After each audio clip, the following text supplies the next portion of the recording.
নমস্কার। সঙ্গে অংশুমান। সঙ্গে অংশুমানে অনেকগুলো কথা আজকে বলার আছে। বিশেষ করে আমি যেটা করি, কলকাতা কর্পোরেশন রিলেটেড ইস্যুগুলো তুলে ধরি। অনেক কিছু আইন পরিবর্তন হয়েছে, অনেক কিছু মডিফিকেশান হয়েছে, সেগুলো আম জনতাকে আমার মনে হয় জানানো উচিত এই অর্থে যে সবচেয়ে বড় বিষয় হলো আমাদের বেআইনি ইললিগাল স্ট্রাকচার, সেটা যেন কমে। কেন জনসচেতনতাটা হচ্ছে একটা বড় বিষয়। সরকার মানে তো আমরা সবাই মিলে একটা গভর্নমেন্ট ফর্ম হয়, সো দ্যাট এটা ভাবা উচিত নয় যিনি পদে বসে আছেন তিনি সব কিছু নিয়ন্ত্রণ করতে পারবেন, এবং পুলিশ দিয়ে কোর্ট দিয়ে সব কিছু নিয়ন্ত্রণ করা সম্ভব নয়। সেই বিষয়ে আসার আগে গতকাল থেকে সংবাদ মাধ্যমে একটা চর্চা চলছে। সেটা কি, কুণাল ঘোষ একদম প্রকাশ্যে মিডিয়াতে তিনি বলছেন সুমন চট্টোপাধ্যায় সাংবাদিক সুমন চট্টোপাধ্যায় তাদের ব্রাত্য বসুকে নিয়ে বা তৃণমূলকে নিয়ে অনেক কিছু বলেছেন।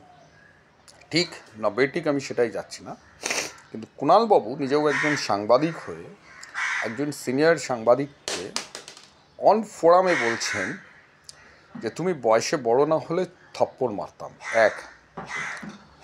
দ্বিতীয় হলো, তাকে অ্যাডভাইস দিচ্ছেন কি করা উচিত নয়। কুণালবাবুকে মনে রাখতে হবে, যেহেতু তিনি নিজেকে সাংবাদিক বলে বলেন আর কি, তো সাংবাদিকতার মধ্যে কতগুলো এথিক্স আছে। আমি যেমন কলকাতা কর্পোরেশনের রিলেটেড ইস্যুগুলো নিয়ে বিভিন্ন পত্রপত্রিকায় লিখেছি, এবং এই সুমন চট্টোপাধ্যায় একটা সময় আমায় লেখার সুযোগ করে দিয়েছিল। এই সময় এডিটোরিয়ালে অনেক লেখা বেরিয়েছে, যুগসংখ্যে বেরিয়েছে, আনন্দবাজারেও লিখেছি। প্রেস মিডিয়া তো যতটা সময় পাই করার চেষ্টা করি, বা আমার নিজস্ব ইউটিউব চ্যানেল যেগুলো বলি আর কি, সেটা প্রফেশনাল ওয়েতে নয়, এটা আমার একটা হবি। বাট একটা এথিক্স আছে যে একটা সাংবাদিককে, সুমন চট্টোপাধ্যায়ের মতো একজন সাংবাদিককে এইভাবে বলছেন। সুমন চট্টোপাধ্যায় আমাদের দৃষ্টিকোণে অনেক কিছু ভুলভাল আছে তার, আমি সেই ব্যক্তিগত স্তরে যাচ্ছি না, কিন্তু অ্যাজ এ জার্নালিস্ট কুণালবাবু নিজেকে যে জার্নালিস্ট বলছে, মানে এথিক্সটা রাখুন। যে এমন ভাষা পাড়ার রকবাজেদের মতো যে আপনি বয়সে বড় না হলে থাপ্পড় মারতেন, তো এটা কোন সাংবাদিকতার মধ্যে পড়ে? আপনার কারুর কথা পছন্দ হতে পারে, নাও হতে পারে, যদি সে আইন লঙ্ঘন করে, আইন ব্যবস্থা আছে, কিন্তু আপনি আইনটাকে হাতে তুলে নেবেন, তাহলে তো আপনি আনপ্রেসিডেন্টেড কথা বলছেন। এর এগেনস্টে তো আপনার নামে এফআইআর হওয়া উচিত। প্রথম বিষয় হলো এই জায়গাটা।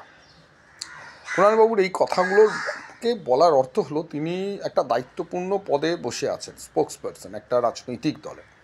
তার মুখ থেকে এই ধরনের ভাষা যদি বেরোয়, তাহলে নিচু স্তরের যে সমস্ত কর্মীরা আছে তারা ধান্দা করে খায়। যে কোনো রাজনৈতিক দলেতেই এই ধরনের মানুষ ভর্তি আছে, বিশেষ করে রুলিং পার্টির দিকে। তাহলে যারা এইসব ধান্দা করে যায়, তাদের পেশাটাই হচ্ছে মারবো, ধরবো, মা বোন তুলে গালাগালি দেবো। এবং আমরা যারা পেশাগতভাবে আছি, আমরা ডে বাই ডে এই ধরনের লোকেদের সাথে প্রত্যেক নিয়তই আমাদের কাউন্টার করেই আমাদের কাজ করতে হয়। বিশেষ করে ল্যান্ড এবং বিল্ডিং, যেখানে কাঁচা টাকার একটা উৎস বলতে পারেন, কাঁচা টাকাকে খাটানো হতে পারে, খুব সহজেই ব্ল্যাককে হোয়াইট করার জায়গা থাকে। তো এই জায়গাতে এই ধরনের অপরাধমূলক কাজের সাথে যুক্ত মানুষের সংখ্যা আমাদের ইন্ডাস্ট্রিতে সবচেয়ে বেশি। এবং যেটা বললাম যে প্রতিদিন এই ধরনের মানুষের সাথে আমাদের লেনদেন করতে হয়, কেন এরা আমাদের ইন্ডাস্ট্রির মধ্যে একটা পার্ট হয়ে দাঁড়িয়েছে। আপনি বলতে পারবেন না যে না আমি তার সাথে করবো না, কেন কালো টাকাটা তার হাতে চলে গেছে, যেভাবে হোক গেছে। যদি সোশ্যাল সেক্টর, কুণালবাবু বড় বড় কথা বলছেন, 2011 সাল থেকে যে ক্যাপিটাল মার্কেট যেটাকে নিয়ন্ত্রণ করা উচিত, সেই নিয়ন্ত্রণ এই সরকার করেনি, তৃণমূল সরকার করেনি। এর ফলে যেটা হয়েছে, কাঁচা টাকা, কালো টাকা, যে টাকার কোনো হিসেব বহির্ভূত টাকা, সেটা স্কুল চুরির শিক্ষকের চাকরি পাইয়ে দেওয়ার টাকা হোক, কয়লা চুরির টাকা হোক, চাল চুরির টাকা হোক, বিভিন্ন টাকা এই মার্কেটে ঘুরছে এবং সেই টাকাগুলো তো আপনার লিগাল ইন দ্য সেন্স, মানে সেই টাকার হিসেব তো দেখানো হচ্ছে না। তো সেই টাকাটা খাটছে কোথায়? আপনি তো বাড়িতে সেই টাকা রাখতে পারবেন না, সেই টাকা খাটছে এই রিয়েল এস্টেটে। আর এই কোটি কোটি টাকা এই রিয়েল এস্টেটে যাচ্ছে। বিভিন্ন নেতা মন্ত্রীর টাকা, ধরুন সে তো নিজের নামে করে না, কোনো ব্যবসা কি নিজের নামে করবে না। আমাদের মতো লোক বা বিভিন্ন সেক্টরে যারা জড়িয়ে আছে তার অ্যাকাউন্ট থেকে এই টাকাটাকে বাইপাস হচ্ছে। সুতরাং কুণালবাবু নিজে একজন সাংবাদিক, তিনি জানেন, অনেক কিছু ঘটনা জানেন, এবং তিনি যখন বিপদে পড়েছিলেন সেই সময় একাধিক ভিডিও ক্লিপিংস আছেন, সরাসরি মাননীয় মুখ্যমন্ত্রীকে তিনি বলেছিলেন যে টাকার হিসেব তিনি জানেন। সুতরাং সেই কথাও কিন্তু কুণালবাবু বলেছিলেন। তো এটা বাস্তব যে কীভাবে আমাদের ক্যাপিটাল মার্কেটটাকে আমাদের নষ্ট করা হচ্ছে। তো সেই ক্ষেত্রে কুণালবাবুর এই ধরনের উক্তি, এই বিশেষ করে আমরা যারা ল্যান্ড এবং বিল্ডিংয়েতে জড়িয়ে আছি তাদেরকে কতটা উৎসাহ দেবে যে একটা দলের মুখপাত্র বলছে একজন সাংবাদিককে, সিনিয়র সাংবাদিক, যে তাকে চড় মারবো, বড় না হলে, তুমি সিনিয়র না হলে চড় মেরে দেবো। মারুন না, একবার মারুন না। কুণালবাবুদের নোংরামোটা যেটা হবে, যেটা ওনারা করে থাকেন, বিভিন্ন ইস্যু নিয়ে বস্তিতে বসবাস করে অর্থনৈতিকভাবে দুর্বল শ্রেণীর মহিলাদের দিয়ে তাকে আক্রমণ করাবে, যেমন করেছিলেন আমাদের আইপিএস অফিসারকে। তিনি তো মারাই গেল, বটতলা থানায় ডেকে নিয়ে গিয়ে একজন আইপিএস অফিসারকে চূড়ান্ত অপমান, ওসিকে দিয়ে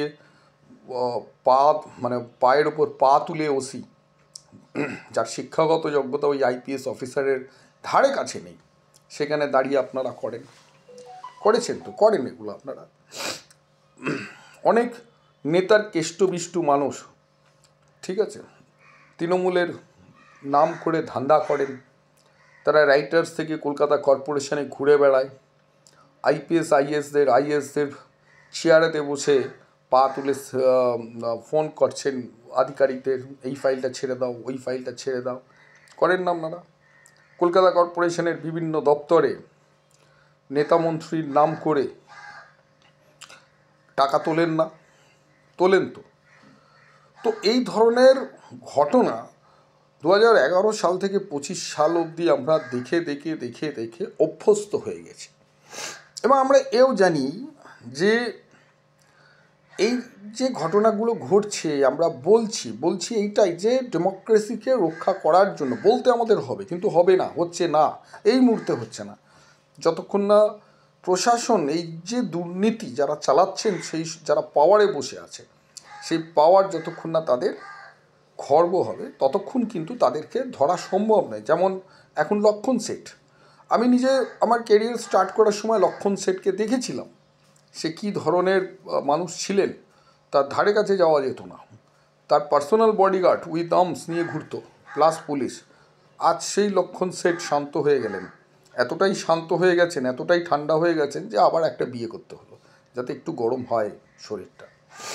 তো কুণালবাবুকে বলছি, ধরুন একটা স্বাধীনতা রেখে কথা বলুন, আপনার ফিউচারটা ছেড়ে দিন। আপনার ছেলের তো একটা ফিউচার আছে, সে আইআইটি থেকে পড়ছে।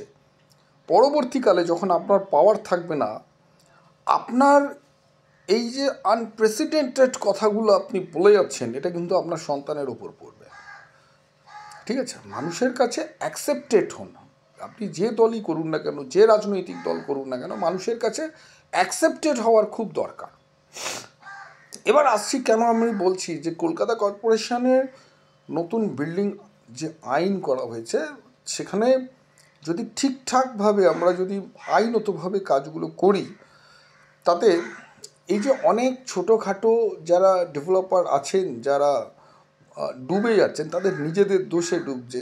মানে দিল মাঙে মোর একটা প্রজেক্ট থেকেই তিনি আদানি আম্বানি হবেন, সেই মানুষগুলো যদি ঠিকঠাক মতো পরামর্শ নিয়ে, কনসালটেন্টের পরামর্শ নিয়ে যদি করেন, তারা কিন্তু বিজনেস গ্রো করতে পারবেন। এবং পরবর্তী এই যে ভিডিও সঙ্গে অংশমান, এটাকে সাবস্ক্রাইব করে রাখুন চ্যানেলটা। আমি অনেক কিছু তথ্য এখানে দেবো, যেগুলো যারা স্টার্ট আপ বিজনেস করছেন, যদি মনে করেন যে গোয়িং কনসার্ন মোডে আমি বিজনেসটাকে নিয়ে যাবো, অর্থাৎ বিজনেসটা আমার রানিং থাকবে, বন্ধ থাকবে না, বংশ পরস্পরাই চলবে, সেই জায়গাটাকে আমরা করে দেওয়ার চেষ্টা করছি। তো আলটিমেটলি যেটা বলার বিষয় যে কুণালবাবুকে, আপনি একটু সংযত হয়ে কথা বলতে হবে। আপনাকে প্রথমে বুঝতে হবে সাংবাদিকতার মিনিংটা, আপনাকে বুঝতে হবে সাংবাদিকতা মিনিংটা এটা নয় যে আমি অন্য সাংবাদিক, আমি ধরলাম তিনি হাজার ভুল করেছেন, ওপেন ফোরামে তোমায় চড় মারবো, এটা কোনো বলা যায় না। বিশেষ করে আপনার মতো যারা ব্যক্তি আছেন এটা বলতে পারেন না। ধন্যবাদ।